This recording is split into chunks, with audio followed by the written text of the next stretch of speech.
죄의 짐이 무거웠던 남자는 하나님의 심판이 임박했음을 느꼈다. 그래서 전도자가 가르쳐준 방향으로 서둘러 순례의 길을 출발하였다. 그는 구원을 소망하는 간절한 마음으로 시작할 때부터 뛰어갔다. 그때 가장 가까운 가족으로부터의 첫 번째 시험이 왔다. 아내와 아이들은 그의 등 뒤에서 돌아오라고 울며 소리치기 시작했다. 하지만 그는 시험에 넘어지지 않기 위해 귀를 틀어막고 계속 달려갔다.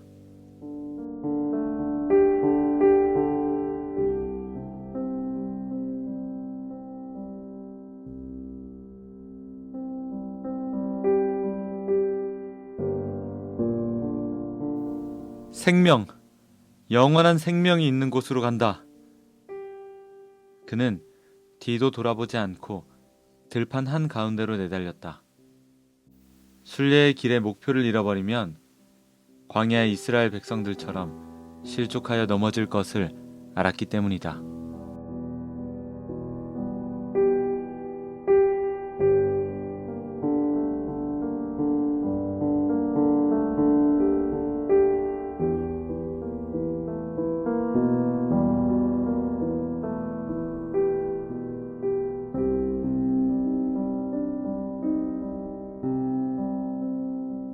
살려면 이곳을 피해야 하오. 골짜기 어디에서든 뒤를 돌아보거나 멈추지 마시오. 산으로 도망가시오. 그렇게 하지 않으면 당신들도 죽을 것이오. 그런데 롯의 아내는 그만 뒤를 돌아보았기 때문에 소금 기둥이 되어 버렸습니다.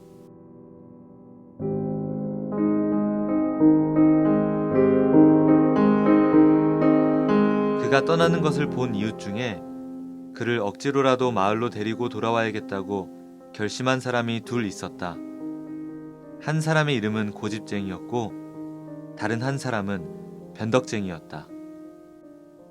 당신을 설득해서 함께 마을로 돌아가려고 왔소. 절대로 그럴 순 없습니다.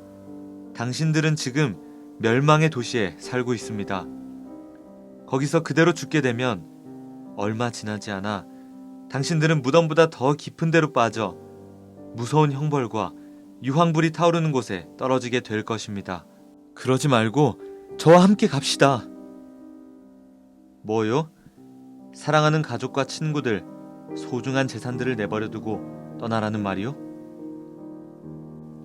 그러한 것들은 모두 내가 누리고자 하는 것에 비하면 아주 하찮은 것들입니다. 나는 썩지 않고 더럽혀지지도 않고 닳아 없어지지도 않을 유산을 찾고 있습니다. 그것은 하나님 나라에 안전하게 보관되어 있어 정해진 때에 열심히 찾는 이들에게 주어진다고 했습니다. 우리는 보이는 것들의 시선을 고정시키는 것이 아니라 보이지 않는 것들의 시선을 고정합니다.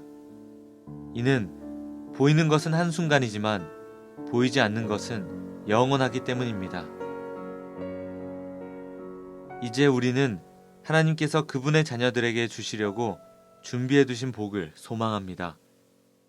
이 복은 여러분을 위해서 하늘에 간직되어 있으며 결코 썩거나 그 아름다움이 변하지 않습니다.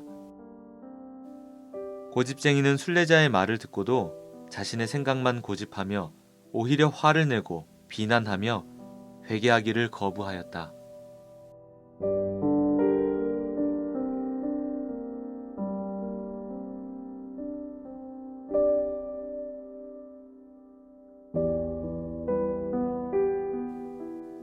자, 변덕쟁이 씨, 안 되겠어요.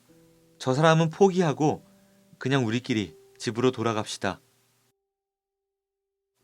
만약 크리스천 씨가 하는 이야기가 맞다면 그 사람이 찾고 있는 것이 현재 우리가 갖고 있는 것보다 훨씬 중요한 것이 아닙니까? 저는 크리스천 씨와 함께 가겠습니다. 결국 고집쟁이는 화를 내며 마을로 돌아갔다.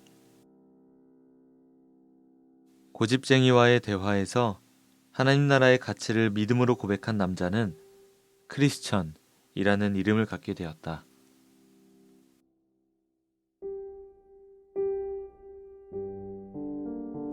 순례의 길에 남은 크리스천과 변덕쟁이는 함께 천국과 영생에 대해 대화하며 걷기 시작했다. 어디로 가는지 좀 더 이야기해 주시지요. 다 설명하기가 쉽지가 않네요. 모든 해답은 이 책에 다 있습니다. 무엇이 기록되어 있나요? 영원히 멸하지 않는 나라가 있어요. 무척이나 아름다운 그 나라에서 영원한 생명을 얻어서 영원토록 살 수 있어요. 그런 나라가 있습니까? 그거 참 기쁜 소식이군요. 또 생명의 면류관과 우리를 빛나게 해줄 의복이 마련되어 있습니다. 그곳에는 슬픔이 없습니다. 그 나라의 왕 되신 주님께서 우리의 모든 눈물과 슬픔을 씻어 주시기 때문입니다.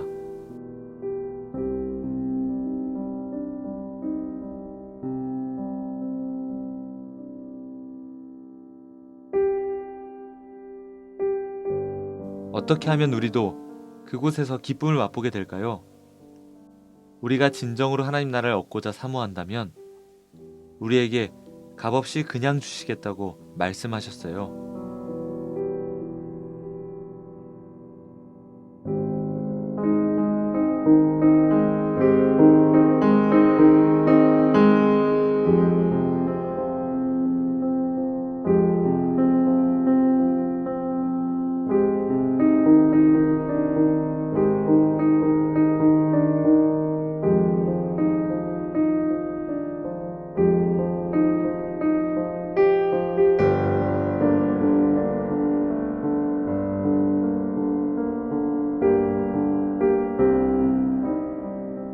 그러면 빨리 갑시다.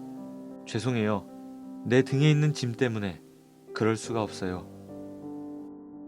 길을 가던 두 사람은 갑자기 나타난 수렁에 빠지게 되었다. 바로 절망의 수렁이었다. 크리스천, 어디 있어요? 나도 내가 어디 있는지 모르겠어요. 변덕쟁이는 기분이 나빠지기 시작했다. 이것이 지금까지 당신이 내게 떠들던 행복이요? 길을 나선 처음부터 이 모양이면 앞으로는 얼마나 더 험한 꼴을 당할지 누가 알겠소. 여기서 살아난다면 나는 멸망의 도시로 돌아갈 테요. 변덕쟁이는 죽을 힘을 다해 수렁에서 빠져나와서는 집으로 향했다. 크리스천과 달리 변덕쟁이의 등에는 죄의 짐이 없다. 아직 자신이 구원이 필요한 죄인임을 모르기 때문이다. 변덕쟁이는 잠시 믿기는 했지만 그의 믿음은 예수님의 비유에 나오는 돌밭과 같아 예상치 못한 어려움에 화를 내며 순례의 길을 포기하고 말았다. 그의 마음에는 여전히 세상 욕심이 가득하며 복음과 그리스도를 위한 고난은 받고 싶지가 않은 것이다.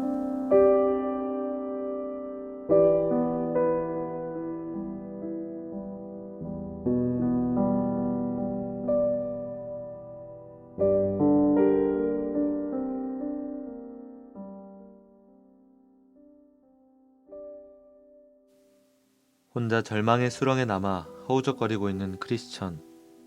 절망의 수렁은 아직 믿음이 견고하지 않은 자가 빠질 수 있는 시험이다. 하나님의 말씀으로 인해 자신의 죄악을 더 많이 발견하게 될수록 나 같은 죄인이 용서받을 수 있을까? 생각하며 의심과 절망에 빠진다. 크리스천은 그 속에서 허우적거리면서도 자신의 집으로부터는 멀어지고 좁은 문 방향으로 기어오르기 위해 노력했다. 어떤 어려움 속에서도 결코 멸망의 도성으로 돌아갈 생각은 하지 않았다.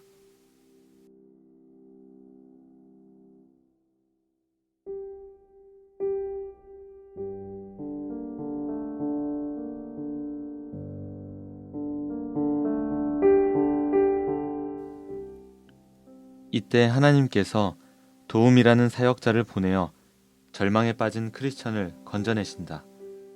크리스천은 묻는다.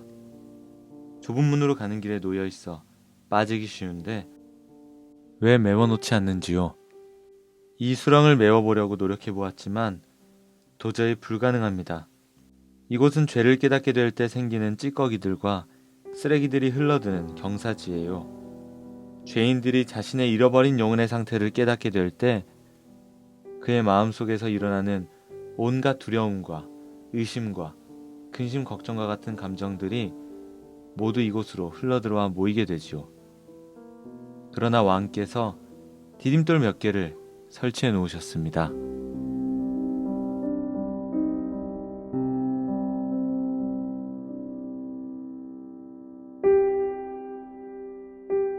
절망의 수렁 한가운데 있는 튼튼한 디딤돌은 약속의 말씀이다. 즉 절망의 수렁을 약속이라는 디딤돌을 밟고 건너갈 수 있도록 하나님께서 미리 준비하신 것이다. 그리고 수렁에 빠졌다 할지라도 좁은 문 쪽으로 올라서기만 하면 단단한 땅을 밟게 된다. 이 시험에서 가장 중요한 것은 과거로 돌아가려는 마음이 있는가, 아니면 계속 천성을 향해 가고자 하는지를 확인하는 것이다.